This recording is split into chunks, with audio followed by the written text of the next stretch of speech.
प्यारे विद्यार्थियों, आप सभी को मेरा नमस्कार।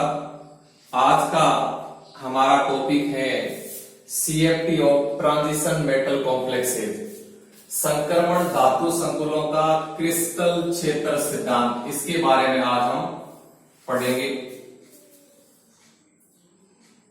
ट्रांजिशन मेटल कॉम्प्लेक्सेस के अंदर जो मेटल लिगेंड बॉन्ड होता है, उस मेटल लिगेंड बॉन्ड की नेचर यानी प्रकृति की व्याख्या करने के लिए कई सिद्धांत दिए गए। यानी जो मेटल लिगेंड बॉन्ड है, यह मेटल लिगेंड बॉन्ड किस प्रकृति का होता है, यानी इसकी नेचर कैसी होती है, इसकी प्रकृति कैसी होती है, इसकी व्याख्या करने के लिए कई सिद्धांत दिए गए। उन सिद्धांतों में एक सिद्धांत है सीएफटी, जिसकी फुल फॉर्म होती है क्रिस्टल फील्ड थ्योरी, यानी क्रिस्टल क्षेत्र सिद्धांत। यह सिद्धांत सन 1929 में बेथे नामक वैज्ञानिक के द्वारा दिया गया। अब हम इस सिद्धांत के मुख्य बिंदु कौन कौन से होते हैं यह देखेंगे।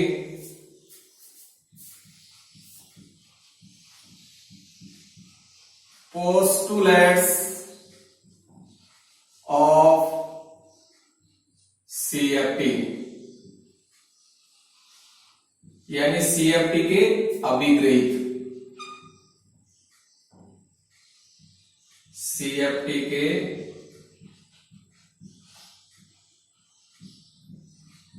अभिग्रहित मुख्य बिंदु। आज का हमारा मेन पॉइंट रहेगा वो रहेगा सीएफटी के पोस्टुलेट्स कौन कौन से होते हैं, सीएफटी के मुख्य बिंदु कौन कौन से हैं। तो सबसे पहला लेते हैं हम पहला बिंदु। सीएफटी के अनुसार ट्रांजिशन मेटल कॉम्प्लेक्सेस के अंदर जो मेटल लिगेंड बॉन्ड होता है, वह मेटल लिगेंड बॉन्ड पूर्णतया आयनिक होता है। यानी सीएफटी के अनुसार जो ट्रांजिशन मेटल कॉम्प्लेक्सेस होते हैं वे आयनिक यौगिक होते हैं। इन यौगिकों के अंदर केंद्रीय धातु परमाणु और जो लिगेंड्स होते हैं वे बिंदु आवेश यानी पॉइंट चार्ज की तरह कार्य करते हैं। पॉइंट चार्ज, इसको हिंदी में कहते हैं बिंदु आवेश की तरह कार्य करते हैं केंद्रीय धातु परमाणु और लिगेंड्स। अब इसमें जो सेंट्रल मेटल एटम होता है, केंद्रीय धातु परमाणु, सेंट्रल मेटल एटम होता है, वह पॉजिटिव पॉइंट चार्ज की तरह, पॉजिटिव पॉइंट चार्ज की तरह यानी धनात्मक बिंदु आवेश की तरह, negative ligands, negative ligands negative point charge की तरह, नेगेटिव पॉइंट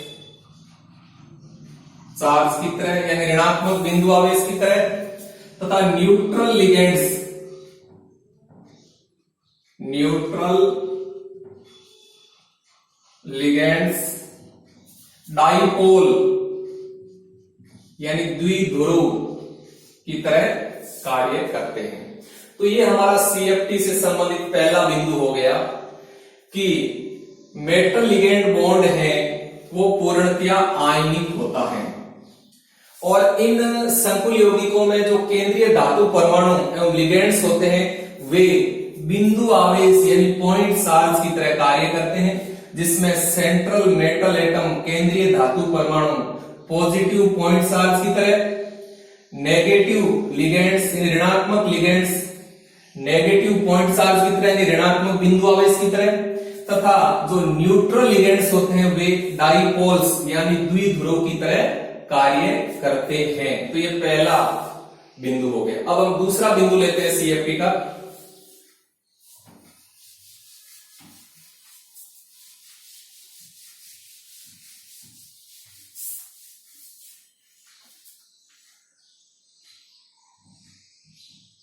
दूसरा बिंदु CFP के अनुसार एक फ्री मेटल आयन यानी एक मुक्त धातु परमाणु में उपस्थित एक ही कोष के सभी d ऑर्बिटल्स समान एनर्जी वाले होते हैं, समान ऊर्जा वाले होते हैं। समान ऊर्जा वाले इन कक्षकों को डीजेनरेटेड ऑर्बिटल्स कहते हैं। डीजेनरेटेड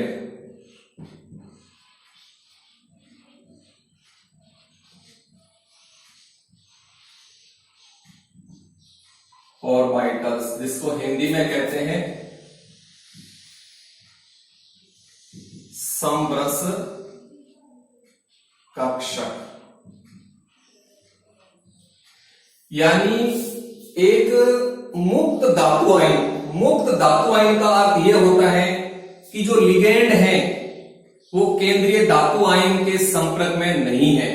तो एक फ्री मेटल आयन, एक मुक्त धातु आयन के सभी डी कक्षक समान एनर्जी वाले होते हैं, जिन्हें डीजेनरेटेड ऑर्बिटल्स यानी समभ्रंश कक्षक कहते हैं।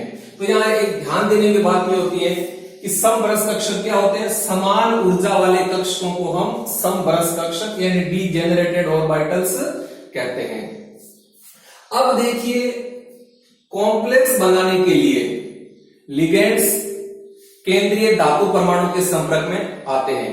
तो जब लिगेंड्स केंद्रीय धातु परमाणु के संपर्क में आते हैं तब केंद्रीय धातु परमाणु के डी कक्षकों की ये समभ्रंश अवस्था समाप्त हो जाती है।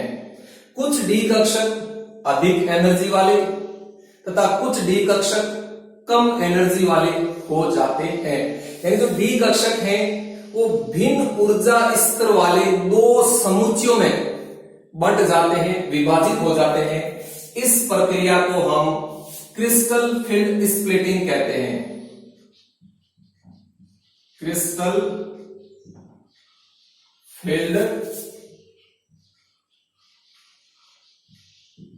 स्प्लिटिंग, क्रिस्टल क्षेत्र विभाजन कहते हैं। यानी जब लिगेंड्स संकुल का निर्माण करने के लिए केंद्रीय धातु परमाणु के संपर्क में आते हैं तब केंद्रीय धातु परमाणु के डी कक्षकों की समभ्रंश अवस्था समाप्त हो जाती है। यानी जो डी कक्षक हैं वो भिन्न ऊर्जा स्तर वाले दो समुच्चयों में बंट जाते हैं, जिसमें कुछ डी कक्षक अधिक एनर्जी वाले होते हैं, कुछ डी कक्षक कम एनर्जी वाले हो जाते हैं। इस प्रक्रिया को हम क्रिस्टल फील्ड स्प्लिटिंग कहते हैं। इस प्रकार से जो विपाटित डी ऑर्बिटल्स होते हैं उनके बीच में जो ऊर्जा अंतराल होता है, जो एनर्जी गैप होता है, उस एनर्जी गैप को हम क्रिस्टल फील्ड स्प्लिटिंग एनर्जी यानी CFSE कहते हैं। CFSE को हम डेल अथवा 10dq नामक संकेत के द्वारा प्रदर्शित किया जाता है। अब यहां हम देखते हैं कि जब केंद्रीय धातु परमाणु के डी कक्षकों की स्प्लिटिंग होती है तो कौन से डी कक्षक अधिक ऊर्जा स्तर पर जाते हैं और कौन से डी कक्षक लो एनर्जी स्तर पर जाते हैं। यानी किन डी कक्षकों की ऊर्जा बढ़ती है और किन डी कक्षकों की ऊर्जा घटती है। हम जानते हैं कि आकृति के आधार पर, ज्योमेट्री के आधार पर जो डी कक्षक होते हैं वो दो प्रकार के होते हैं। डी ऑर्बिटल्स हैं वो ज्योमेट्री के आधार पर यानी आकृति के आधार पर दो तरह के होते हैं। उसमें एक होता है इजी ऑर्बिटल्स और जो दूसरा ग्रुप होता है वो होता है T2G ऑर्बिटल्स। इजी ऑर्बिटल्स दो होते हैं, dx² माइनस y² और dz²। और T2G ऑर्बिटल्स हैं तीन होते हैं, dxy, dyz और dxz। अब देखो जो इजी ऑर्बिटल्स होते हैं dx² माइनस y² और dz², इन डी कक्षकों की जो पालियां हैं, जो लॉब्स हैं, वो अक्षों की दिशा में अभिविन्यासित होती हैं। और ये जो T2G ऑर्बिटल्स हैं dxy, dyz और dxz, इन डी ऑर्बिटल्स की पालियां हैं, जो लॉब्स हैं, वो अक्षों के मध्य में अभिविन्यासित होती हैं।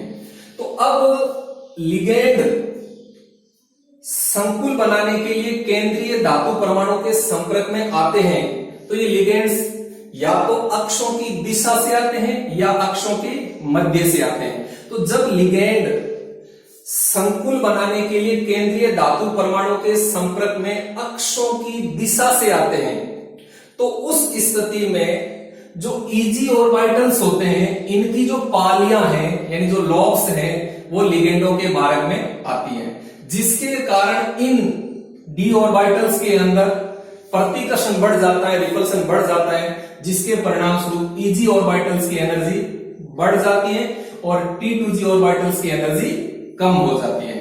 और इसके विपरीत यदि लिगेंड्स अक्षों के मध्य से केंद्रीय धातु परमाणु के संपर्क में आते हैं, तो उस कंडीशन में जो T2G ऑर्बिटल्स होते हैं, इनकी पालियां लिगेंडों के मार्ग में आती हैं, जिससे इन डी ऑर्बिटल्स के अंदर रिपल्सन बढ़ जाता है, जिससे इन T2G ऑर्बिटल्स की एनर्जी बढ़ जाती है और इजी ऑर्बिटल्स की एनर्जी कम हो जाती है।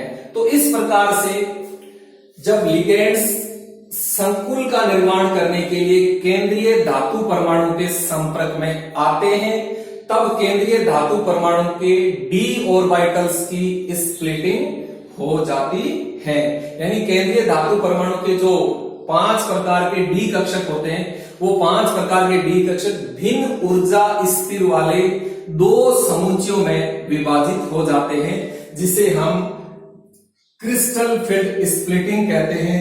और विपाटित डी कक्षकों के मध्य जो ऊर्जा अंतराल पाया जाता है, उस ऊर्जा अंतराल को हम crystal field splitting energy CFSE कहते हैं, जिसको हम डेल अथवा 10dq नामक संकेत के द्वारा प्रदर्शित करते हैं। तो ये हमारा हो गया CFT का दूसरा बिंदु। तीसरा बिंदु,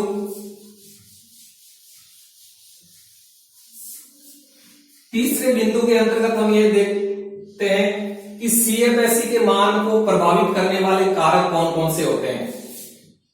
CFSE के मान को प्रभावित करने वाले कारक,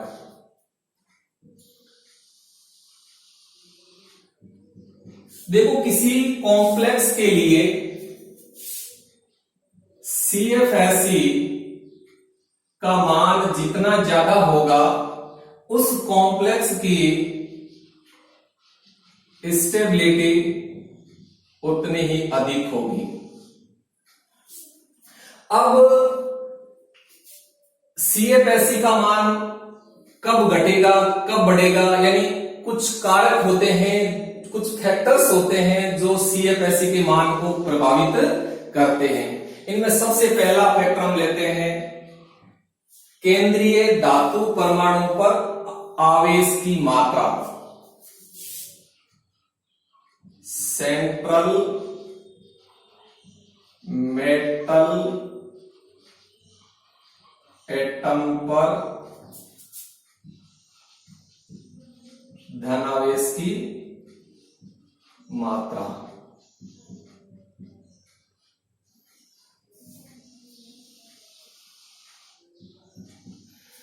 केंद्रीय धातु परमाणु पर सेंट्रल मेटल एटम पर धन आवेश की मात्रा जितनी अधिक होगी CFSE का मान उतना ही अधिक होगा, और जब CFSE का मान अधिक होगा तो स्टेबिलिटी अधिक होगी। जैसे देखो K4FeCN6 जिसको हम बोलते हैं पोटेशियम फेरोसाइनाइड, और एक है K3FeCN6 पोटेशियम फेरीसाइनाइड। ये तो पोटेशियम फेरोसाइनाइड है और ये पोटेशियम फेरीसाइनाइड है। अब हमारे पास ये दो संकुल यौगिक हैं। अब हम देखते हैं कि इन संकुल यौगिकों में किस संकुल यौगिक की CFSE का मान ज्यादा होगा। तो हम देखते हैं कि इन दोनों संकुल यौगिकों में काउंटर आयन सेम है, केंद्रीय धातु परमाणु सेम है और लिगेंड्स भी सेम है। लेकिन हम देखते हैं कि इन दोनों संकुल यौगिकों में केंद्रीय धातु परमाणु पर उपस्थित धन आवेश की मात्रा अलग अलग है। तो देखें इस संकुल यौगिक में केंद्रीय धातु परमाणु पर धनावेश कितना होगा, तो यहां केंद्रीय धातु परमाणु पर धनावेश की मात्रा है +2, यानी Fe+2 है यहां। और यहां हम देखते हैं इस संकुल यौगिक में केंद्रीय धातु परमाणु पर धनावेश की मात्रा है +3, यानी Fe+3। तो हम देखते हैं कि इस संकुल यौगिक में केंद्रीय धातु परमाणु पर धनावेश की मात्रा है +2 और इस संकुल यौगिक में केंद्रीय धातु परमाणु पर धनावेश की मात्रा है +3। तो केंद्रीय धातु परमाणु पर जब धन आवेश की मात्रा बढ़ती है तब CFSE का मान बढ़ता है। तो पोटेशियम फेरीसाइनाइड यानी K3FeCN6 की CFSE का मान ज्यादा होगा। तो ये K3FeCN6 यानी पोटेशियम फेरीसाइनाइड संकुल यौगिक है वो ज्यादा स्टेबल होगा इस यौगिक की तुलना में, क्योंकि इस संकुल यौगिक में केंद्रीय धातु परमाणु पर धन आवेश की मात्रा अधिक है। जब केंद्रीय धातु परमाणु पर धन आवेश की मात्रा बढ़ेगी तो CFSE का मान बढ़ेगा। ये पहला कारक है। दूसरा कारक देखो,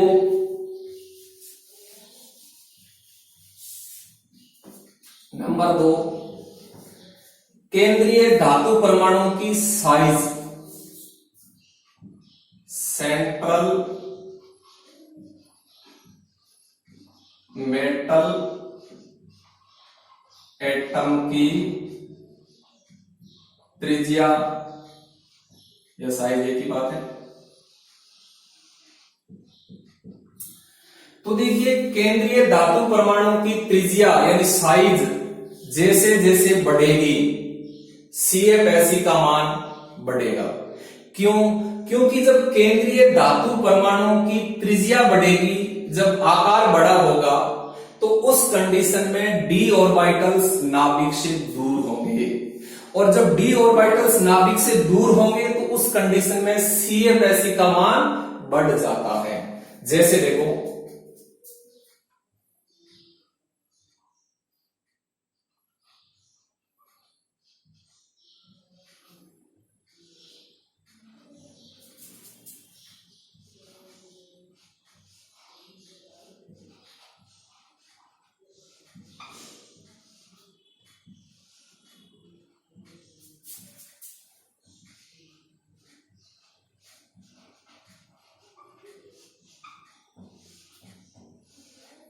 यहां देखो अपने पास 3 संकुल आयन है।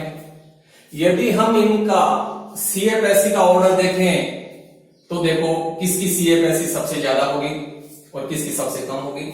हम देखते हैं कि इन तीनों संकुल आयनों के अंदर लिगेंड सेम है। देखो यहां अमोनिया है, यहां भी अमोनिया है और यहां भी अमोनिया है। तीनों संकुल आयनों में केंद्रीय धातु परमाणु पर उपस्थित धन आवेश की मात्रा सेम है। यहां +3 है, यहां भी +3 है, यहां भी +3 है। लेकिन इन तीनों संकुल आयनों में उपस्थित केंद्रीय धातु परमाणु की त्रिज्या अलग अलग है, केंद्रीय धातु परमाणु का आकार अलग अलग है, साइज अलग अलग है। यहां देखो कोबाल्ट आयन है, यहां रोडियम आयन है और यहां इरिडियम आयन है। तो अब हम यदि इनकी त्रिज्या देखें, इनकी साइज देखें, तो कोबाल्ट है वो 3D संक्रमण श्रेणी का एलिमेंट है, रोडियम है वो 4D संक्रमण श्रेणी का एलिमेंट है और इरिडियम है वो 5D संक्रमण श्रेणी का एलिमेंट है। तो हम देखते हैं कि 3D से 4D की साइज बड़ी होती है, 4D से 5D तत्वों की साइज बड़ी होती है, क्योंकि जब किसी एक ही वर्ग में हम ऊपर से नीचे की तरफ जाते हैं तो त्रिज्या का मान बढ़ता है, साइज बढ़ती है, आकार बढ़ता है। तो यदि अब हम तीनों, क्योंकि हम देखते हैं कि कोबाल्ट आयन से रोडियम आयन का आकार बढ़ा है और रोडियम आयन से इरिडियम आयन का आकार बढ़ा है, तो जैसे जैसे केंद्रीय धातु परमाणु की त्रिज्या बढ़ेगी, साइज बढ़ेगी, आकार बढ़ेगा, वैसे वैसे CFSE का मान बढ़ेगा। तो सबसे कम CFSE इस संकुल आयन की होगी, इससे ज्यादा इस संकुल आयन की होगी और इससे ज्यादा इस संकुल आयन की होगी। तो सबसे ज्यादा CFSE होगी इस संकुल आयन की, इससे कम इसकी होगी और इससे कम इसकी होगी। तो ये दूसरा कारक हो गया केंद्रीय धातु परमाणु की त्रिज्या। यानी जब केंद्रीय धातु परमाणु की त्रिज्या बढ़ेगी तो CFSE का मान सामान्यतया बढ़ेगा। तीसरा बिंदु लेते हैं हम,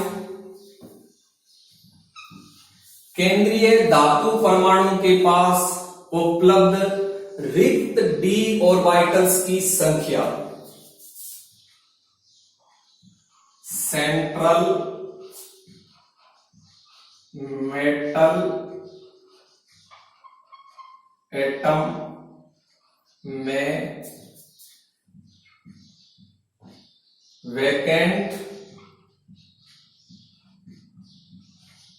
d ऑर्बिटल्स की संख्या।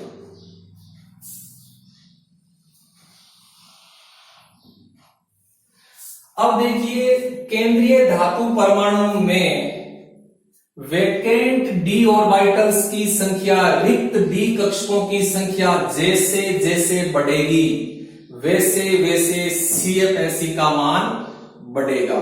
जैसे देखो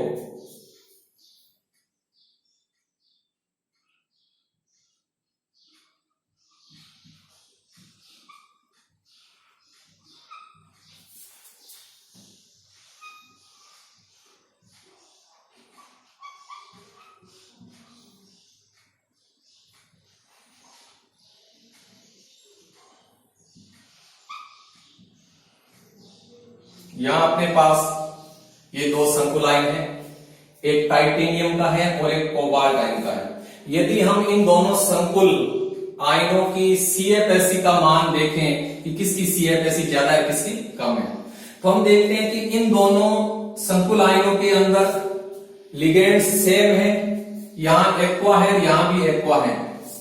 दोनों संकुल आयनों में केंद्रीय धातु परमाणु पर आवेश की मात्रा सेम है, यहां +3 है, यहां भी +3 है।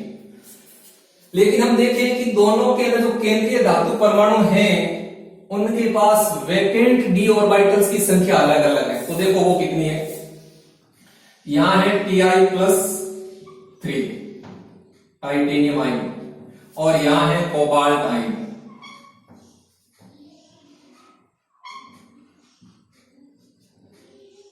कोबाल्ट आयन का यदि हम इलेक्ट्रॉनिक विन्यास देखें तो वो होता है 3d6 और यहां हम देखें तो 3d1। तो यहां हम देखते हैं कि टाइटेनियम आयन के पास में रिक्त ऑर्बिटल्स देखें तो देखो कितने होंगे, 1 2 3 4, क्योंकि d कक्षक 5 प्रकार के होते हैं, 1 2 3 4 5, तो 3d। यहाँ 1 इलेक्ट्रॉन है तो यहाँ हो गया 1 इलेक्ट्रॉन। यहां हम देखते हैं इस टाइटेनियम आयन के पास में 4 वैकेंट d ऑर्बिटल्स हैं, 1 2 3 4। अब हम इस कोबाल्ट आयन के पास देखते हैं कितने वैकेंट d ऑर्बिटल्स हैं, तो यहाँ 4 वैकेंट d ऑर्बिटल्स हैं। तो कोबाल्ट आयन के पास देखते हैं, देखो 1 2 3 4, यहाँ 6 इलेक्ट्रॉन है जो वुंड के नियमानुसार बढ़ते हैं, 1 2 3 4 5 और 6। तो यहां हम देखते हैं कि जो कोबाल्ट आयन है, इस कोबाल्ट आयन के पास वैकेंट d ऑर्बिटल्स 0 है, यानी वैकेंट d ऑर्बिटल्स है ही नहीं। और हम ये जानते हैं कि किसी संकुल यौगिक में केंद्रीय धातु परमाणु के पास वैकेंट d ऑर्बिटल्स की संख्या जैसे जैसे बढ़ेगी वैसे वैसे CFSE का मान बढ़ता है। तो अब हम देखें कि इन दोनों संकुल यौगिकों में जो टाइटेनियम आयन का संकुल आयन है, इसकी CFSE का मान ज्यादा होगा, क्योंकि यहां 4 वैकेंट d ऑर्बिटल्स हैं और यहां वैकेंट d ऑर्बिटल्स 0 है। इसीलिए इस संकुल आयन की CFSE ज्यादा होगी, यह संकुल आयन ज्यादा स्टेबल होगा। तो यहां देखो हमने 3 फैक्टर्स के बारे में अभी तक पढ़ा है। ये तीनों फैक्टर केंद्रीय धातु परमाणु से रिलेटेड है। केंद्रीय धातु परमाणु पर धनावेश की मात्रा, केंद्रीय धातु परमाणु की त्रिज्या और केंद्रीय धातु परमाणु में उपस्थित वैकेंट d ऑर्बिटल्स की संख्या। चौथा कारक देखो जो CFSE के मान को प्रभावित करता है, नंबर 4, लिगैंड की प्रकृति। लिगैंड्स की प्रकृति।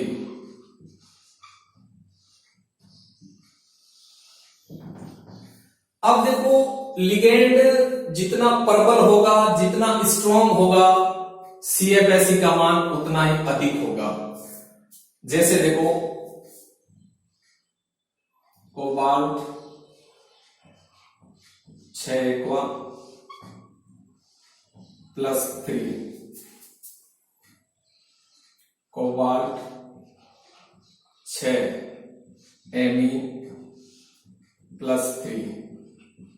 यहां अपने पास ये 2 संकुल आयन है। यदि हम इन दोनों संकुल आयनों की CFSE की बात करें कि किसकी CFSE ज्यादा है और किसकी कम है, तो हम देखते हैं कि इन दोनों के अंदर केंद्रीय धातु परमाणु सेम है, केंद्रीय धातु परमाणु पर धनावेश की मात्रा सेम है, लेकिन दोनों में लिगैंड की नेचर अलग अलग है। यहां जो आपका लिगैंड है जल, वो एक दुर्बल लिगैंड होता है, यानी वीक लिगैंड होता है, और यहां जो आपका लिगैंड है अमोनिया यानी एमीन, जो एक प्रबल लिगैंड है। तो यहां हम देखते हैं कि इस संकुल आयन की तुलना में इस संकुल आयन की CFSE का मान अधिक होगा, क्योंकि इस संकुल आयन में उपस्थित लिगैंड है वो प्रबल है और यहां इस संकुल आयन जो लिगैंड है वो दुर्बल है। जैसे जैसे लिगैंड की प्रबलता बढ़ेगी वैसे वैसे संकुल आयनों की CFSE का मान बढ़ेगा। तो इस संकुल आयन की तुलना में इस संकुल आयन की CFSE का मान अधिक होगा और यह संकुल आयन ज्यादा स्टेबल होगा। तो ये हो गया लिगैंड्स की प्रकृति, यानी जैसे जैसे लिगैंड की क्षेत्र प्रबलता का मान बढ़ेगा वैसे वैसे CFSE का मान बढ़ता जाएगा।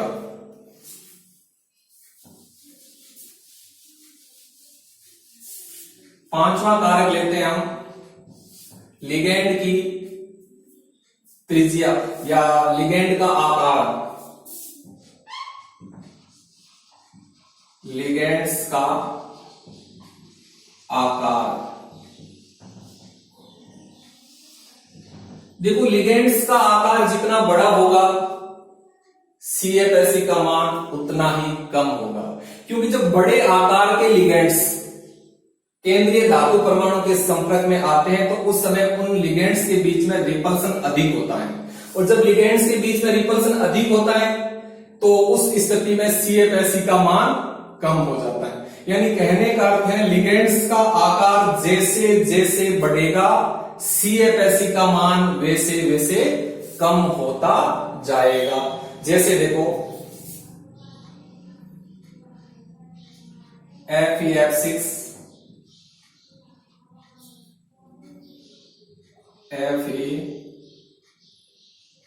FeCl6,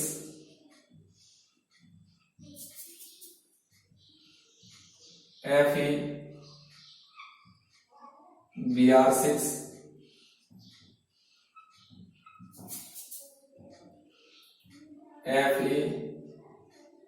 FeI6। यहां देखो अपने पास ये 4 संकुल आयन है। यदि हम इन 4 संकुल आयनों में देखें तो केंद्रीय धातु परमाणु सेम है, चारों में आयरन है। केंद्रीय धातु परमाणु की ऑक्सीकरण अवस्था सेम है, +3 है सभी में। लेकिन यहां देखें कि जो लिगेंड्स हैं वो सभी हालांकि दुर्बल लिगेंड्स हैं, लेकिन यहां देखें लिगेंड्स का आकार अलग अलग है।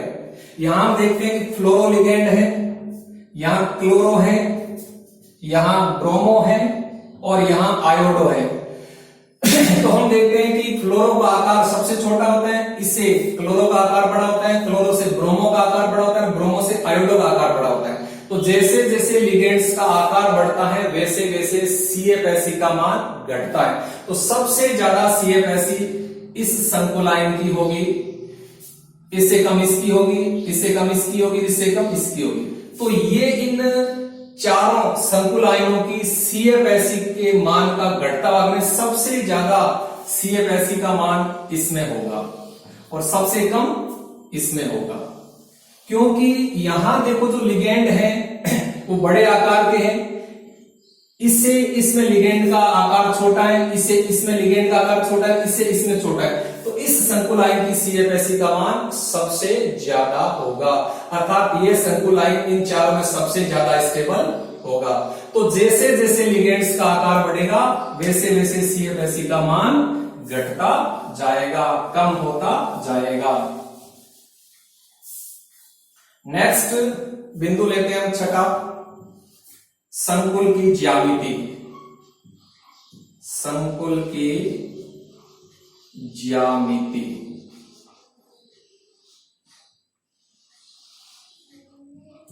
तो देखिए संकुल की ज्यामिति से भी CFSE का मान प्रभावित होता है। जैसे जो स्क्वायर प्लेनर कॉम्प्लेक्स होते हैं उनकी CFSE का मान सबसे ज्यादा होता है। यानी स्क्वायर प्लेनर कॉम्प्लेक्स वर्ग समतलीय संकुल यौगिकों की CFSE का मान सबसे ज्यादा होता है। इससे कम ऑक्टाहेड्रल कॉम्प्लेक्स की और इससे कम होता है टेट्राहेड्रल कॉम्प्लेक्स की। यानी संकुल की ज्यामिति से CFSE का मान प्रभावित होता है। टेट्राहेड्रल कॉम्प्लेक्स की CFSE सबसे कम होती है, इससे ज्यादा ऑक्टाहेड्रल कॉम्प्लेक्स की होती है और ऑक्टाहेड्रल से ज्यादा होती है स्क्वायर प्लेनर कॉम्प्लेक्स की। यानी कहने का अर्थ हो गया कि संकुल यौगिकों की ज्यामिति से भी CFSE का मान प्रभावित होता है।